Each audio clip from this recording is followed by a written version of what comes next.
1, 2, 1, 2. Ayo, guys. Welcome to another episode of All My Balls. Hello, at least I'm just mid talking. Like you always catch us mid talking. Difference is your time tunakuanga a bit in the zone. If you know, you know. But today it's a bit different, I guess, afterwards, yeah? Today feels different. Today has a different vibe. Teams are losing left, right, center. Kila mahali. Yo, guy. How was the holiday been, football-wise? The holidays have been beautiful, family-wise. Football-wise, guy, dreadful. Dreadful as fuck. I don't remember the last game I watched, bro. Like Nottingham Forest nilianza katikati nikaachana na fuck this. That's games zote ama games za Man United? Games are United, bro. But okay, I've watched a couple of Arsenal games. Liverpool games as well. Yeah. Teams nimekuwa nikifollow up on Liverpool, Arsenal. Not really Man City. I don't like the way they just get to a point where they stroll through games and just win and go ahead and win the league. I just don't like them that much to just watch them do the same old shit every day. So I have been impressed by Klopp. I was telling you about that maybe a few minutes ago. I've been impressed by Klopp mostly because of how he adapted and changed his approach to game. Right? Ukiangalia players wenye walikuwa wanataka kukuja, then akahave restructure options zake because maybe one or two players had said, hey, me nakuja Liverpool, then nah, I'm not coming. Yeah. Lavia. Which sort of players though? Lavia. Oh yeah, Lavia chose Liverpool. Caicedo, right? Caicedo. Had a plan, and you can clearly see he had a plan. The plan was to adapt his midfield because his midfield was the main part of the team that was completely aged completely. Thiago is no longer as consistent in games as possible as you would like. He's always injured. Doesn't even complete 3/4 of the league games. Fabinho left was super old as well. Not super old in terms of miaka, but in terms of Kenya nafaa afanye kwa game. Last season ulikuwa unaona struggle here and there. You could see him struggle. So there's that. There's Henderson, who was always either having the same old recurring knee injury or mostly knee injury or hamstring, blah blah blah. Anashindanga tu. He has the same trend when it comes to injuries. So he needed to refresh, to have a midfield refresh, right? He wanted Caicedo and Lavia. Caicedo being maybe the screen before the midfield screen. That is the number. The cleanup guy, Fred, design. So he needed Caicedo to clean up, Lavia to hold down number 6. So yeah, I've been impressed by Klopp. He's changed his approach in midfield entirely. Unaona sasa kuna dynamic funny, kuna dynamic ya Gravenberch, McAllister and Szoboszlai. Endo too. Wanaweza tembeza ball. Endo is a hard tackler and starts attack from deep. Liverpool have some of the craziest attacks this season I've seen in a while. Bro, kama si Nunez kuwa tu normal profligate. Anaitanga profligate. Yeah, kuuza tu. Dictionary manze. Anyway, we're getting there. Man. Yeah. If he was not his normal 5 chances, scores 1 or doesn't even score any, like the previous game, Newcastle game, there were 4 glaring misses. There were not half chances. There were not. If you see how he hits the ball every single time, there are more great saves. They were more of great saves than misses. Yeah. Ndiyo aliuza. Yes, he did not score, but you could sense that Dubravka was on song the whole game. Yeah. He was, I think, keeper of the week, if I'm not wrong. When in terms of saves. He made 4 different saves from the same player. That means if on another day, Nunez could have scored 4 goals. But do you think it's down to Dubravka's brilliance or Nunez anakuwa wasteful? It's a little bit of both. Profligacy and the keeper being totally on form. Sorry, guys. So it's a little bit of both, but more the keeper being on form than anything else. Because kuna kitu ilikuwa imefichwa pale. Kuna kakitu Nunez aliguza tu, aliflick tu, kuna kakitu aliflick tu mguu. Like Dubravka alikuwa na reflex saves zingine crazy sana. Those could have been 4 easy goals for Nunez because he was on side all of them. Yeah, it's a little bit of both, but more the keeper being really, really good today than anything else. Okay, let's talk about Liverpool. Given chance hapo. Right now they're on top, 4 points ahead. Number limit. Man City. Yeah. Yeah. Because they were at the Club World Cup. Exactly. So they can catch up at least to a point. Brentford. Yeah. Right now with Salah leaving, Endo leaving, what do you think that means for Liverpool? Again, Klopp has this season really restructured his approach to the league, to games, etc. So he also has a variety of different options to choose from when it comes to wing play. By that I mean he can push Szoboszlai Mbele. Then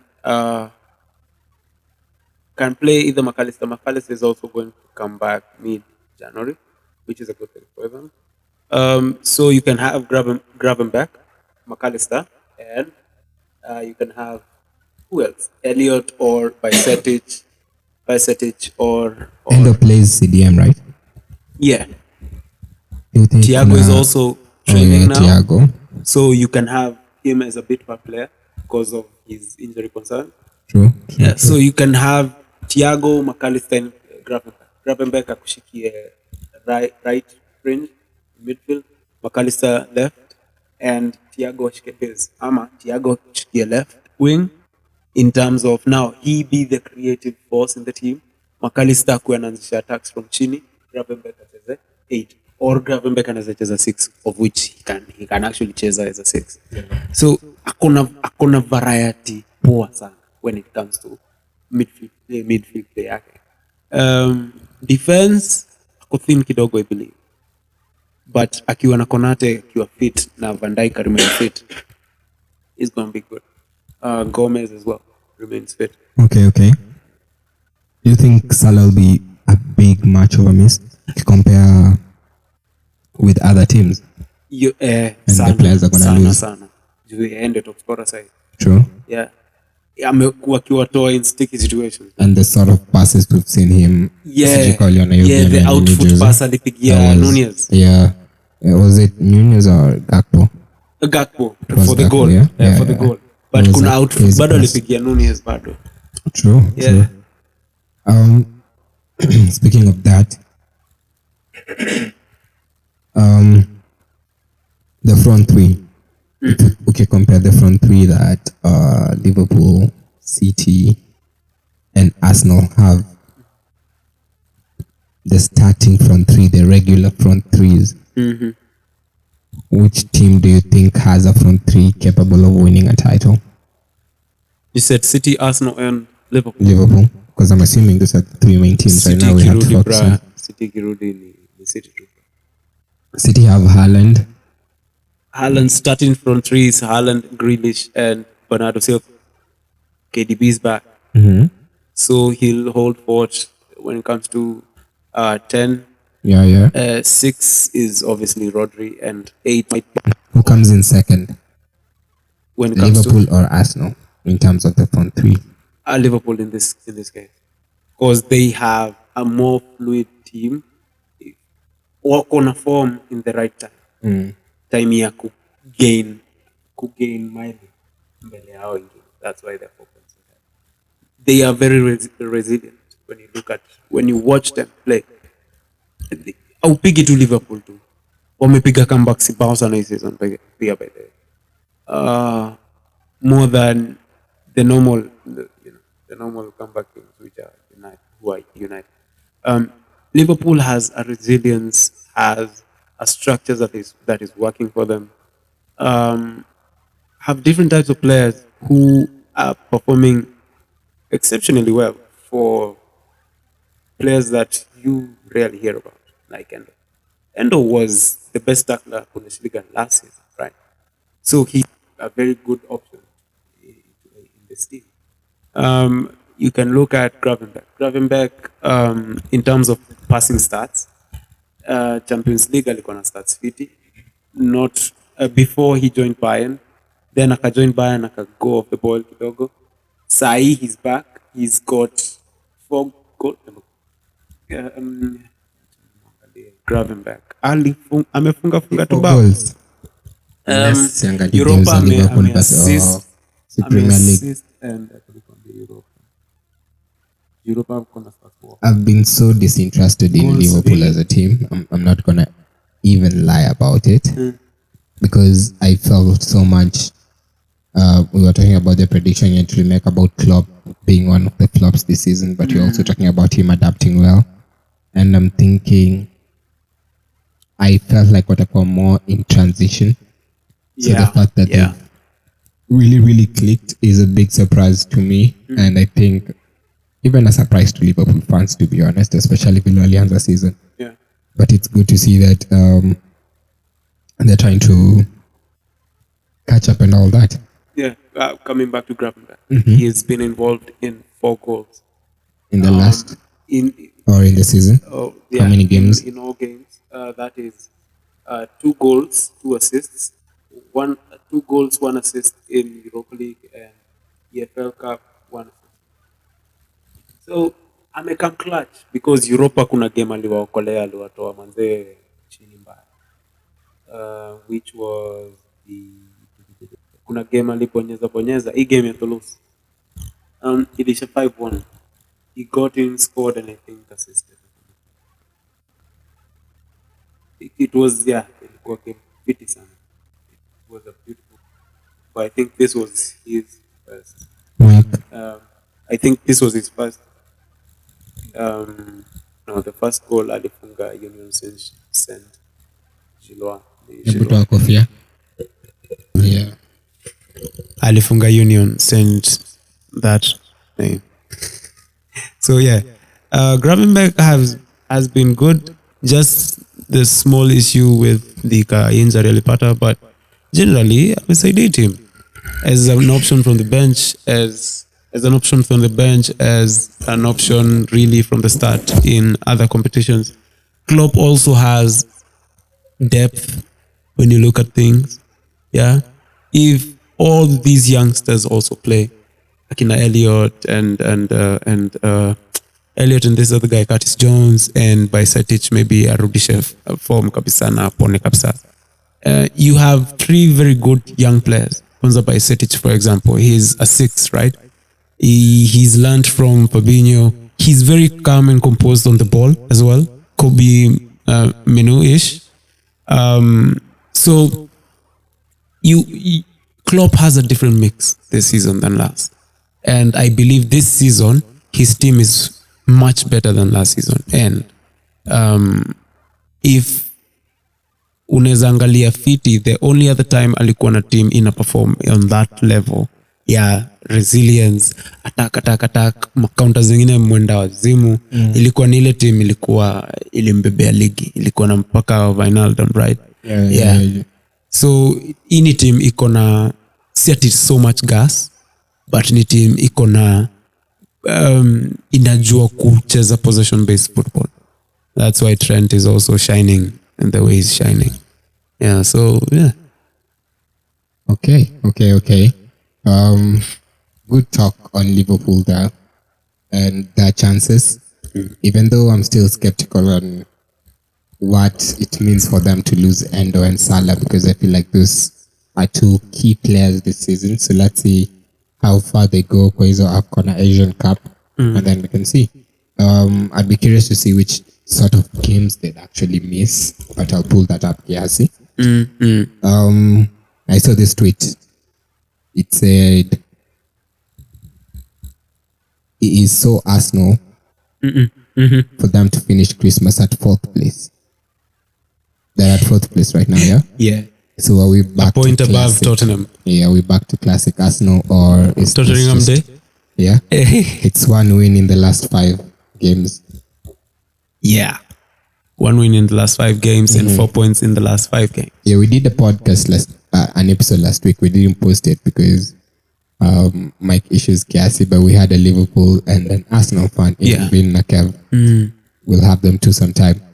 And I talked of Liverpool and Arsenal. It was a preview for that game. Both of them being two overconfident teams. And the reason for me saying Liverpool was overconfident is because I still feel, like I said, they're a team in transition. So maybe this is just them against the margin.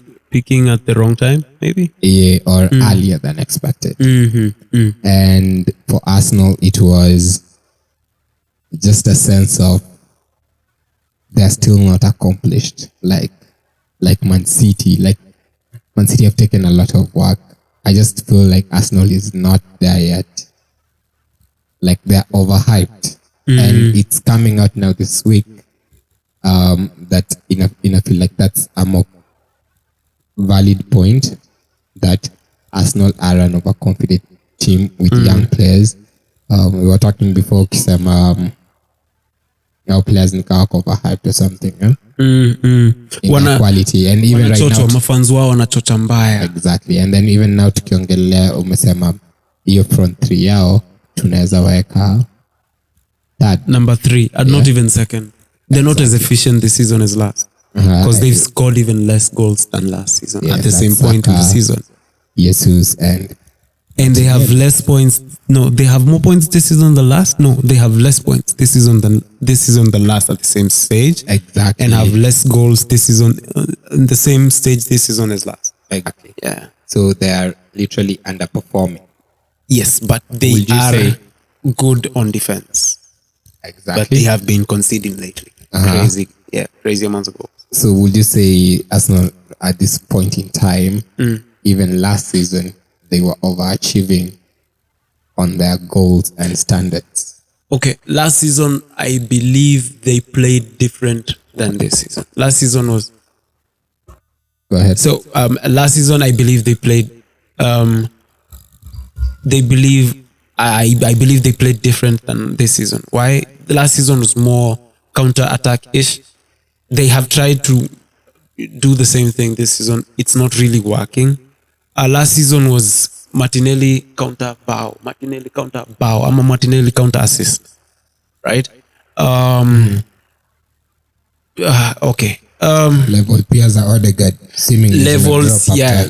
Why? Because defensively, they've not been as fluid as last season. But you that right wing, first of all, yeah. Because this season, White is not overlapping as much. Saka analia alisema kwa media that he's having to ride more tackles this season than last.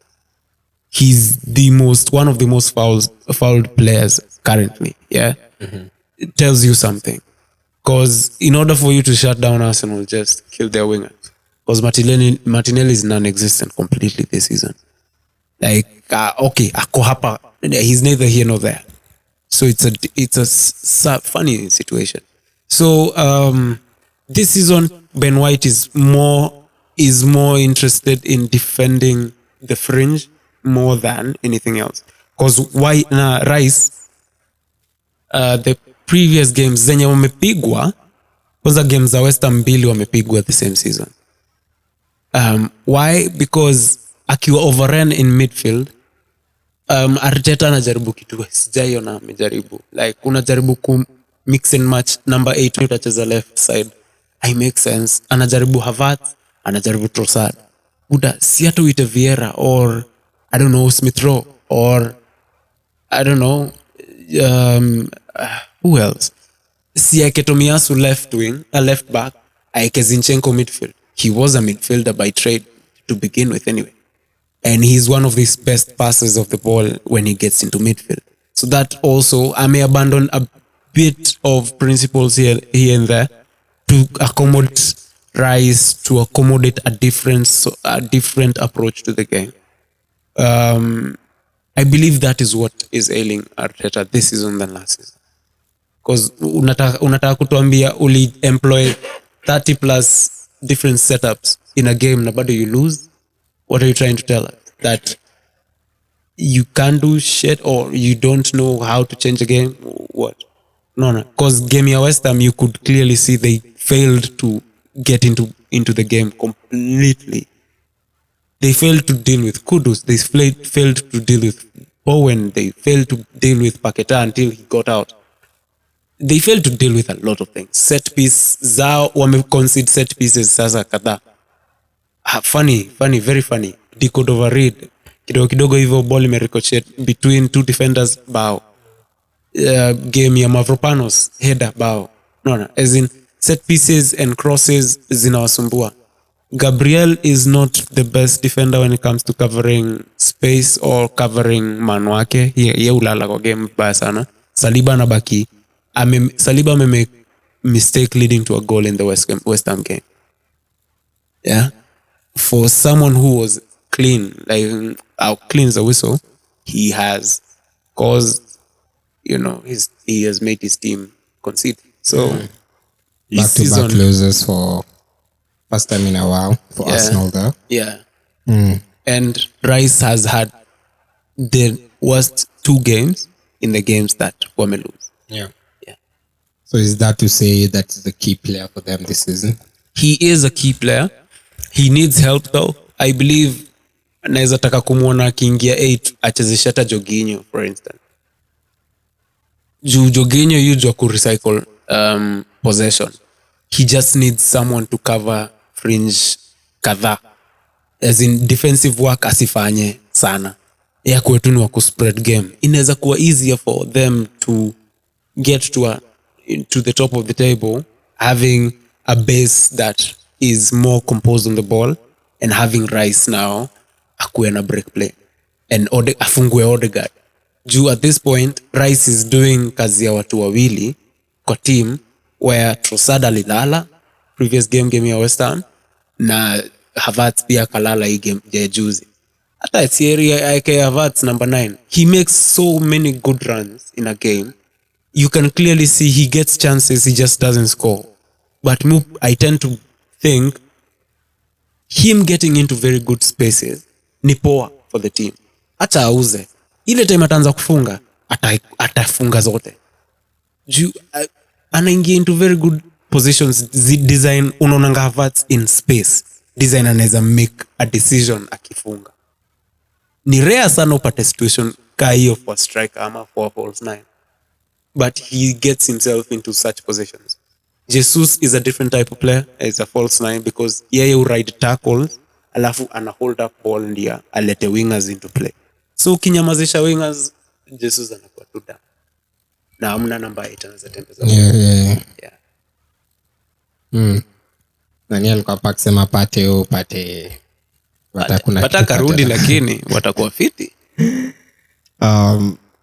The comments for Rice and Arteta after the game just showed that it was a very poor game from their end. Do you think ina leave sasa room for Liverpool and Man City to just make it a 2 title race? Ama bado Arsenal are in this. They're not losing anyone. They're losing Tomiyasu. Yeah. That's about it. Yeah. So but they still have White. He's holding down the fort properly. Cedric anaweza ingia in some games asicheze, which is not bad for rotational purposes. Yeah. Kiwio is not bad. Okay, hii game walichapo bana buda alishindwa kusoma game completely. But you can clearly see they have options. They just go back to the drawing board, I guess. Restructure. Introduce game ya last season sai. Sielewi mbona unaweza kuwa na number 6 Kajo Ginyo ako bench. Ama kama hayuko fit mi sijui, but siezi ya Kajo Ginyo bench ni yake Rice acheze 6. Okay, ana 6 yet. But wanachapwa because akiwa overrun in midfield. Hakavi midfield completely vizuri. That's why I believe Ben White amekuwa tasked na kuingia midfield more this season than overlapping. And Saka is having a bit more trouble penetrating the wing because hana overlapping runs za White kama last season. A dynamic ya last season and this season is wanting. Same goes to Martinelli because ukinyamazisha wing ya Arsenal nika unawaua tu. Yeah, so yeah. But Fulham waliwatembeza midfield. Hadi West Ham waliwatembeza deadly midfield. Game ilikuwa inakaa close but haikuwa close hivyo. Ukiwatch ulikuwa unaona there's one team that is clearly lacking motivation. And it was sad to see Arsenal lacking motivation kwanza game ya West Ham. Like walishindwa kabisa kurudi kwa hiyo game. Si ati hawakuwa na chances, walishindwa tu. Yeah, Fulham maybe unaweza sema they had a chance, but West Ham nah. Okay, on to another team that I feel inconsistent rather, like United. But they did at least have a good holiday period. Chelsea. Yeah. What do you think? Do they need to add more players in January? Do they just need to chill and work with the dynamic that they have right now? Palmer is back from that suspension. Noni Madueke is doing very, very good, if you ask me. Who else do we have that's doing fairly okay? Caicedo ameinua game kidogo pia. Exactly. Yeah. Caicedo pia amekuwa na very good tackling stats and blah blah blah. Enzo is a bit outside though from that frame. Also Gusto is playing pretty much well. Yeah. So, what do you think about them? Do you think gets better? Currently at 10th. They will get better. Why? They still have Chilwell to come back. Nkunku to fully be integrated into the first team properly. Yeah, especially now that what's his name is off to Senegal. Nicholas Jackson. Yeah. So you can cheer the Jackson asipochunga manzi atacheza second fiddle. I think he will akitoka AFCON because Broha is back and Nkunku is also back. So for me, I would have Sterling and Sterling and Palmer next to Nkunku. Then have them have a free roll hapo mbele. Like keep switching wings. Sterling ukimweka kwa team iko na movement. Sterling is really good. City for example. Sterling ulikuwa unamuona everywhere. Alikuwa anauza chances kibao because Sterling was occupying that box from every angle. He's coming off the left, right, and in the center, playing as a false nine, playing as a winger, creative winger, who cuts in from the right, also played in the left, also at some point played 10, but not so many games, just a few games. So you can clearly see Pochettino has a very good mix up on Bele. Like his striking options are really good at the moment. His midfield options, it's either they lack in one facet of the game, maybe creativity in one, or have a creative player, yes, who's struggling to create because the positioning of that player is off. Gallagher plays very good as a number 8. Enzo was part of the reason Chelsea played really well versus Liverpool. That game, that 0-0, right? He was creating, he was getting into space, blah, blah, blah. So I would prefer him in a 4-3-3, be the most advanced, maybe number 8 in that midfield. Then have Gallagher with the gas that he usually has, akave kupandisha ball from defense and have Caicedo now pack vizuri, which now will have you having Kunku, Palmer and Sterling Apombele in the 4-3-3. Back for Chelsea though, it is the most disappointing back four I've ever seen, man. United goals, Thiago was just at fault. Crazy at fault. Like, you can't even say otherwise. So Chelsea have, I don't think they need to add anything. I hear them saying they want Osimhen. Kwani wanataka striker wangapi? Si Lukaku bado ni wao ama waliuza? I don't think Lukaku is coming back. So they, in all honesty. Yeah. So they might have to grab up Osimhen, but I don't think wanna For what, bro? Yeah. I think right now they're really, really sort of okay. I try to transition into. Yeah, now waelewane. Let's just have this team gel together properly, because Chelsea has very good technical players if you look at it from a different angle. Like, it's crazy actually that Pochettino just is the priority. Why? I don't get it. Why not get a creative midfielder then? Maybe Nkunku is the creative midfielder. Okay, well, yeah. They are And he can play Gallagher false well. nine. Yeah, they're planning to renew Gallagher's maybe contract. To lose. Prepared to lose him. Yeah. Who wants him? Tottenham? Like Summer? We'll be told Tottenham want that. But apart from that, Palace maybe, but Palace on a loan. And I doubt Gallagher wants to go there. So maybe Tottenham is the only viable option. But for Gallagher. If he was to go to Crystal Palace again, would be good for him, because now that would push Eze to left wing and Olise right and him katikati. Yo, that would be a good team. A very good team. But it's crazy because Gallagher, I was looking at X and I see like fans saying like Gallagher and Mount, and basically there's no other player that you would say creates that much for Chelsea. No. Okay, it's actually just England fans failing to attach the club to someone, you know, like a Mount, like a Gallagher, forget Kina Brower, Kina Chala, a homegrown boyhood fan type player. Yes. So it makes me think, is it always necessary to have such a player in the first team? Like a McTominay for us. Yeah, it really helps. Look at all the big teams have a proper England boy in the team. Like one who is attached to the fans, the values of the team, blah blah blah. Yeah. United, unfortunately, the same players are the ones that throw the coach under the bus. That is a sad bit. Now, Man City, start from the top. Man City, Foden, right? Superstar player, right?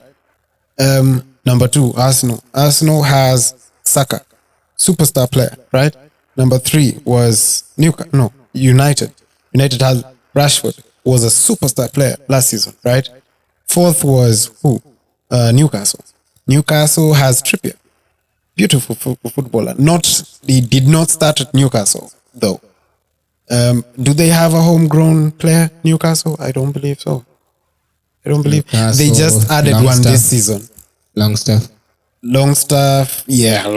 but was not setting the world alight. True. This season there's Anito Miley. Yeah, they also bought Gordon, who's very good. Yeah, Anthony Gordon as well. And he has that X Factor-ish kind of aura to him. True. There's number 5. Number 5 was Brighton? No? Liverpool, yeah. Elliot. Several. Elliot. Trent, bro. Yeah? He came through for them when the season ilikuwa kuisha. You see? There's Brighton next. Ferguson, bro. Beautiful footballer. Beautiful goal scorer. Yeah. Scores with both his feet and his head. Crazy ass striker. You have, who was next? Aston Villa. Villa has who? Watkins, superstar player for them last season and this season as well. See, you must have that sort of player. Man, I did not think it will go down to number 6 and you will still pick superstar English players. Young English players. Yeah, young homegrown English players. I think if you talk or if you look at the world right now, honestly, youth system, English football has the best players, I would say. Brazil too. Brazil has good players, but it has good attacking players. But English football feels like it has all-round players, and also I feel like.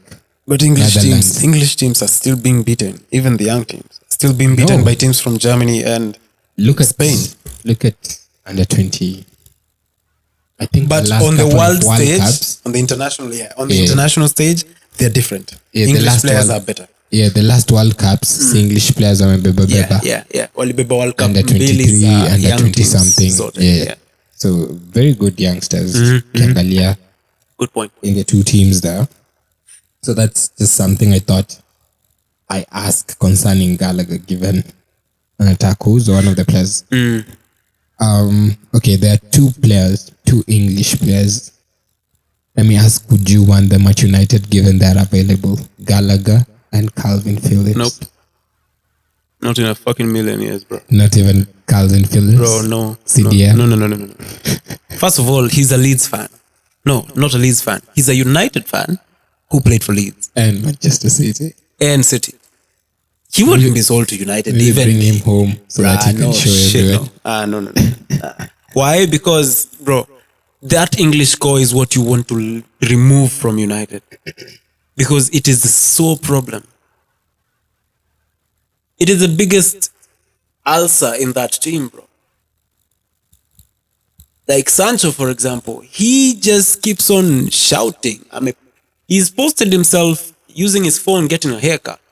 Yeah, a new haircut. He's moving back to BVB. Good Lord, thank you. Where? Like, everyone wants the exit. Basically, all parties involved have already agreed. Yeah, let him go, man.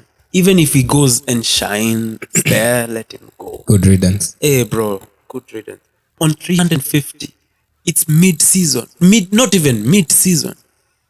Quarter way through the season, you've gone to different parties. Bear in mind, I think this might work out well for United because if Sancho goes and shines, how long does he have his contract to go? 2 years? It's actually good for us because he's on loan. Yeah, right? if he goes and shines, his value increases. Value panda. So then BVB wa Kiringa, shida yenu bro, atakuwa na more value in the market. And if the stories are true, he's been training like a beast. We will see. For the team. Yeah. So all in all, it looks like well played finally from United. Yeah. At least I wish Ronaldo at it. Mutual agreement to let the player cancel the contract. Ten Hag is also, I think, also has a hand in that. Why? Because even though he doesn't like Sancho at the moment, he knows exactly how he wanted to use Sancho. We could see it in preseason.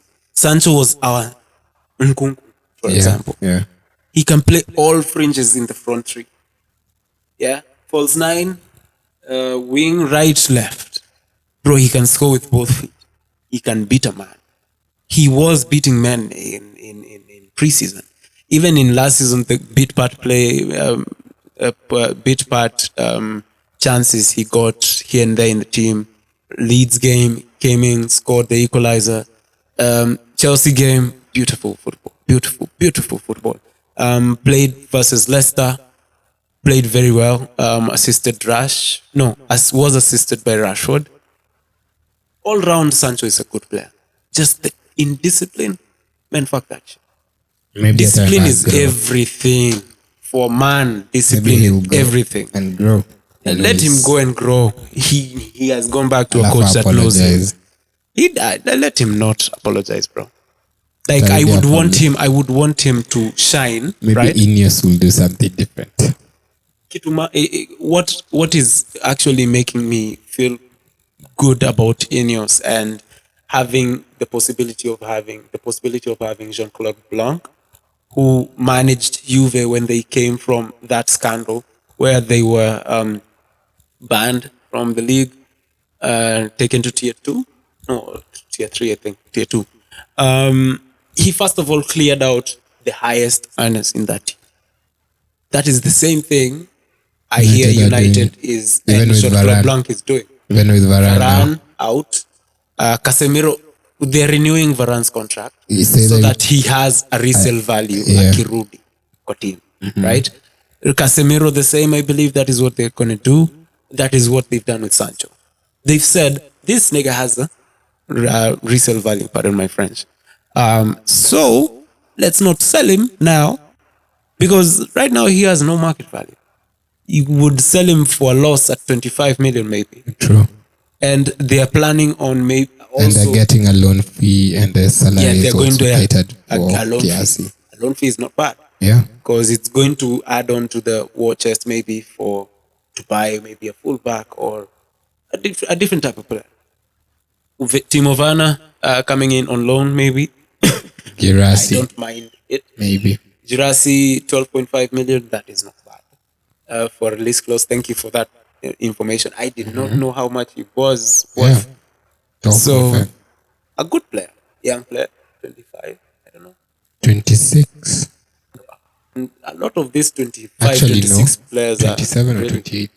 One of those players that's maturing and then becoming his best, not the other way around. At his peak, maybe. Okay, so we've talked about Gallagher, Phillips, Sancho. I wouldn't want him in United. Would you? Both of them? Generally, no. No, not really. I'd want even Toney at United, though. Even Toney? Yeah, bro. If you ask now, do you go for Toney? They're actually thinking about it. M plus. They're actually thinking about it. For you to win the league. They are thinking about it. He would add a different dimension to that team completely. This man made us believe in Brentford, bro. Wait, before you continue, if you're Toney though, would you go to Arsenal? Yes, especially now Brentford are perform pity. Yes. What do you mean? They've been here for you. They've paid you time yote hujacheza. Brentford. Will you just finish the half of the season? Because genuinely you did not play the first half of the season. He's black, first of all. Let's start there, right? He's playing for England, but wanted to change allegiance to Jamaica. Yeah. So, first, he's black. Secondly, betting scandal. Yeah? So, there will be a certain animosity when he stops performing because of those two factors. Yeah. Yeah? Indiscipline. He was betting against his team. Buddha, he said he was betting against himself to score. So he was betting against himself to actually help his team. So I don't know how he got all this stick, and Paqueta is still playing. You see? But Toney for Arsenal will be good. It will be a step up. A huge step up. And he's got the courage and the determination to actually perform. And he would be hungry and very angry. Because you've heard him on radio talking about that situation. Actually making sense. Even though it was not the best statement. Him claiming that at least I bet for my team and I bet on myself to score than someone who bets on getting yellow card. Paqueta. Yeah. Right. So. So you are detriment to the team because you're going to now make the team play a different way so that you don't get a red card. But I'm betting to score. So I'm betting to win. So anyway, Toney, it wouldn't be a slap. It wouldn't be a slap on to Brentford in any shape or form. Why? Because they've got two attackers who are performing. They had scored in every single game. Tangu Tonya toke kwa team. It was either one scores or the other. John Wissa scores or Kevin Mbeumo scores. Brian Mbeumo, scores. So it was either or. they was helping their team, which was a good thing. So Toney leaving wouldn't be the end of the world. Plus, they would get a very good check for that. So Very good check, especially if they might end up getting relegated. So yeah, you never know, because now Tom was 100M, but if he goes and performs poorly the half of the season, you know, value again. Or he starts performing and Arsenal starts saying, we owe Brentford another 100 million. Like what they were saying about right. Yeah. So it's big, the dynamics is involved hapo. Given to transfer talk, we've talked about a couple of teams. Man City have signed Echeverry, I think today. Oh, they completed what, 20 something? Let me just check the figures for that. Oh shit. Check. Yeah.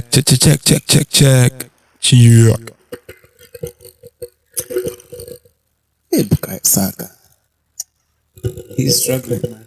He is struggling. He's the sole reason Arsenal have been scoring this season. Usaka? According to my baby brother.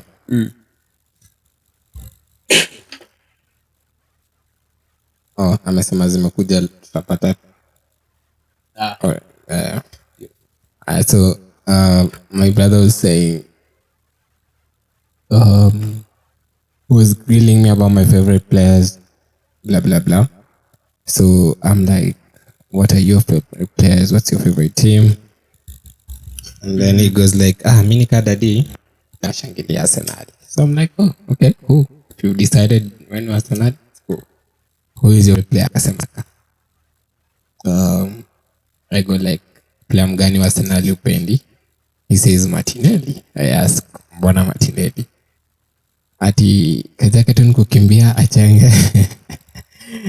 Na saa zingine kama venye coaches husema ukifika hapo mbele upass, pass. So if I actually felt him like alikuwa amevent. Kwanza story ya Fulham. Alikuwa amevent. Yeah. Alikuwa amevent. I'm like, oh nice, you love football. Good. Yeah. So it's crazy. Even Arsenal fans, young kids are saying that Arsenal are dropping points right now. And it's not good.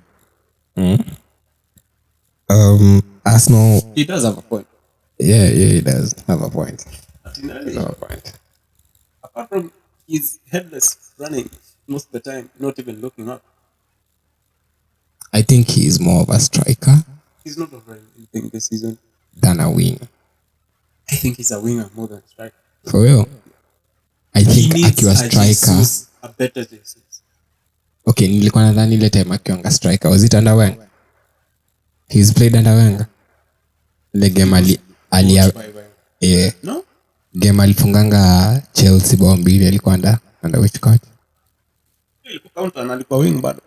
Bana, he was on striker. Alikuwa wing. Nketi alikuwa kwa hiyo game. He has played as a striker before, I think. Let me check that. I feel like akiwa striker, he has less on his mind to do. But in Like, ana focus too on finishing and the get focus into for space. Arteta and his gameplay from his striker, he needs somebody who can hold up. Maybe that's why he doesn't Martinelli choose him as a... Yeah, That maybe is that's why Nketiah Hamton will make a even striker. start before him in a striking position. Yeah. As a false nine, though, Anawak. But with a false lazima nine, a connect beautiful. play. He plays well Yeah. because the false nine will now drop back to Get now the link ball up and play, run. and he'll make those runs. Yeah. Kana Joko make runs. That will give that way. True. Yeah. So it's very Arsenal weird though. transfer market wise, Pardon?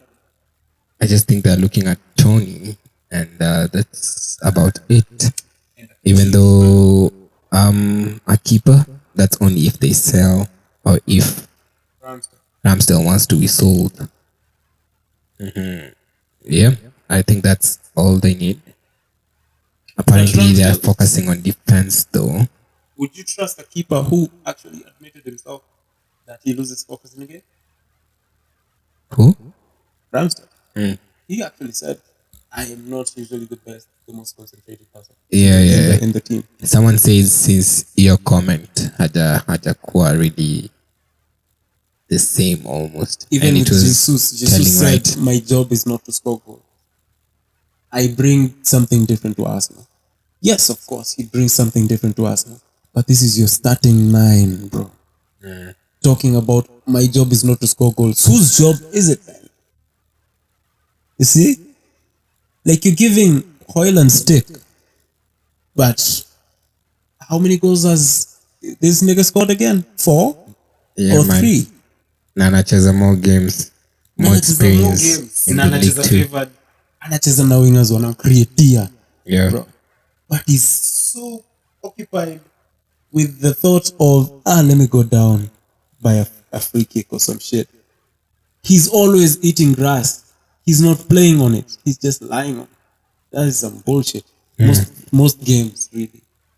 He's always gesticating to the keeper, to the referee. Like, you're not going to give this guy a card. Even the United game, ikiwa 1-1 bado. Alikuwa nainua mikono, mimi ndio nainua mikono kutu. Bro. Shut up and just play. Yeah, man. So Jesus for me is a good striker, but he's not all that. I saw this meme. Players wote wa Man City wamea mikono juu. Alafu imeandikwa hapo the Bellinghams. They were trying to call the referee. Oh my God. Okay, United have renewed contracts of Bissaka and Lindelof. Yeah. For me, that's worrying. Why? Because she'll be replacing, they want a resale not value. Renewing. What resale value? For Bissaka, I understand. For Lindelof, I don't. Might also fetch a good price. Achezi as much as I don't expect him to play Lindelof as much. Always has a market. And it's big teams who like Lindelof. Ask yourself why. Ask yourself why Barcelona are actually serious about Lindelof. Which team would buy Lindelof right now? Right now? He would even go back to the Portuguese league. He will, but at what money? If he's going to give 30, 40, you can actually fetch that much. I swear to God, man. You can. I wouldn't come in there and buy. You can. Mourinho said, I wish I had this clip. After he left, yeah? Watch the United players that will be sold. I don't know if you've seen that clip. That will be sold. And the teams that they go to. First of all, watch the teams that sign them. Watch how they'll pay for them. Watch how they end with them. And if you think at all our players who've been sold, apart from Ronaldo attack was Ronaldo forced his way out. They're all performing. They're not really. Are they performing? Yeah. Come on, Annie. Gallagher is good. Gallagher is good. Had won 14 out of 14 Basically for Fenerbahce. Then wakadrona Gala. Okay, look at this other Ronaldo is the top scorer for the year. Look at these other players. Look at these other players when career zao zimeenda downward. James Garner. Yeah, kinda downward. But he's playing consistently for Everton. So kina Marshall wakitoka, kina Marshall, kina McTominay, would they go be better players? Scott better go to fucking West Ham, bro. He will shine. Scott will shine. I swear at a shine. Jumoyes Bailey. Player can Bai is just shit. Bai is just shit. There's always that one outlier. He's that one outlier who will never perform. Huyo black man, mwenda wazimu. Ameenda kubishana huko. Ameenda kuambia coaches, mimi uniambi shit. Uniambi shit. Kama niongeze mshahara, niambieni niende kubafu nyinyi. Mimi natafutia watu wangu. So Bai is just that one outlier. Look at Lingard, for example. Don't put him in that bracket. Lingard was good for West Ham as a lone player. Then akafura kichwa. Akaitisha pesa ya ujinga. True. Look at Maguire getting back form. Imagine he was at West Ham getting that form, right? There is the simple case of Elanga just punished us the other day, right? There is Fred winning all those games, right? Consistently, if there's a sub or whatever, he is winning those games in that team. Yeah, and he scored the first game, his debut. He scored, right? But it was offside. True. Like that was, and he had celebrated mad celebrations. The fans were up on their feet, bro. So again, United weighs down Players. average players. I would call them average. Cause why? Because this is a big ass team. You failed to lift completely. You failed. The last player who embodied the true United spirit and passion and blah blah blah was under Herrera. That is the last player who embodied that. Bruno. The last player who embodied the past. Oh. After Herrera, nothing else. No loyalty, nothing. Just paper chase, cloud chase, all that shit. So, they have mostly performed, man. Most of them have performed. Okay, but the guy as well, shit, man. He doesn't even have a team.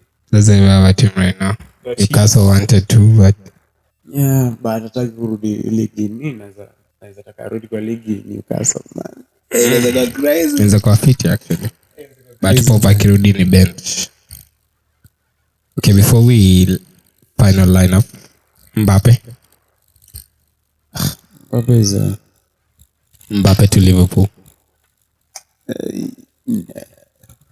Because Liverpool wouldn't afford that, would they? Because Would they though? for free or 50 or 70. United should be all HALAAND. over that shit. HALAAND was sold for 75. In actual sense, was 150. We saw the spokesman. What if they structure it in such a way? They pay in installments for Liga Cup Hata waseme zile zinaitwanga, if we win this and this, performance. if we win this and this, because ultimately akika hii season the most anaweza fanya PSG ni awanie Ligue 1 again ama ende free. It's getting boring at this point. He's what, 25 now? 25.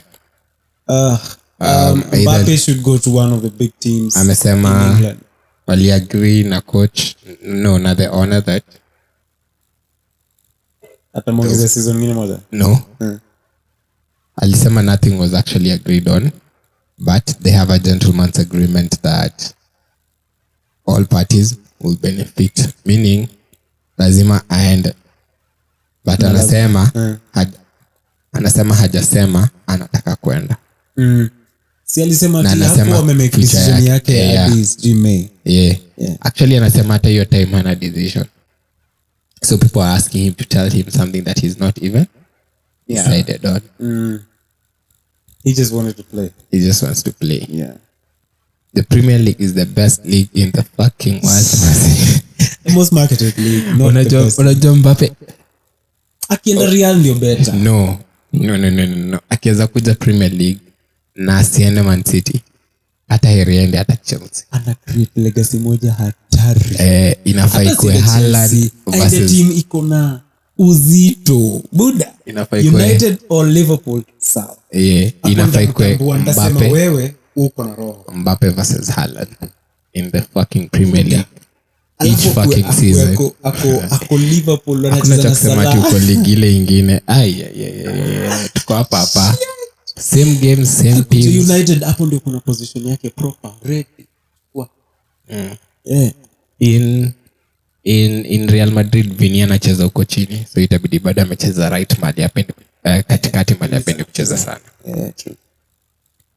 Okay, let's Mbappe, wait man. for the Mbappe story to unfold. A beautiful story in United, damn it. Manze, my I word. know some story, but we can't get close. If Jassim was here, maybe.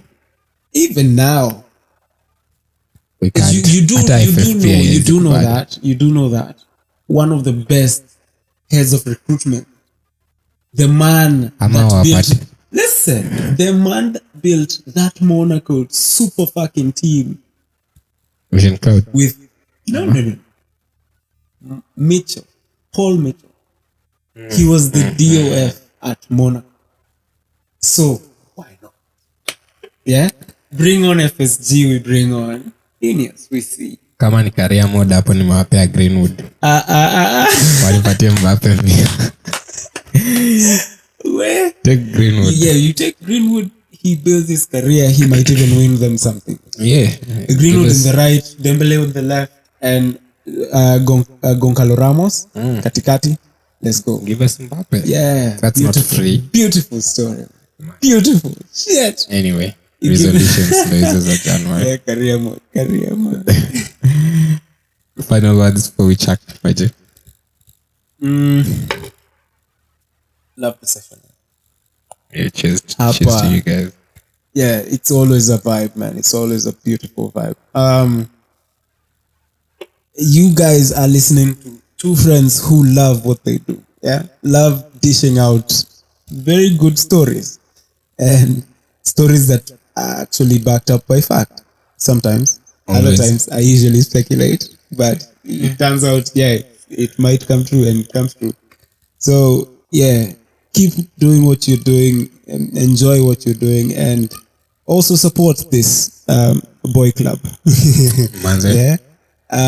We enjoy supporting United, even though they cause us as an heartache. But from me to you, peace out, happy New Year, and yeah, keep locked in. Yeah, Buona Cargo signs out. Happy New Year to you, to Cargo, and everyone out there. Mwenye amesema Happy New Year. Yeah, let's hope. What I say, let's hope. Let's make sure the year is for us, man. We have to create and create and create. For United fans, down. We're doing it all over again another year. I actually sent out our link. PS. Sent out our link to a few. One of them is Team Zero. The homeboy guy. Yeah. Liverpool fan. Yeah, he actually replied and said he'll listen in. So, a few people, blah blah blah. A few groups in there. People were excited. Gave feedback as well. We should improve on our pronunciation of the names Of the players? Yeah. Oh. Is some people, mostly international listeners, might be like, ugh, Yeah. that's yeah. it. I like Yeah. the same way they mess up and say 1-0 instead of 1-0. Yeah. The same way they would want you to say That's actually Szoboszlai, the way Szoboszlai is said, Yeah. or Toney van de Beek, and blah blah blah, Eric Ten Hag, and Yeah. that. So he actually said that was very good insight, and it almost said very very good insight. Yeah. For group Super planning. good. People are excited to listen in. Like, this is nice. I love the objectivity from the start. Yeah. So it was very. Those were beautiful comments. I'll take screenshots and send. That's good review, guys. Super good reviews.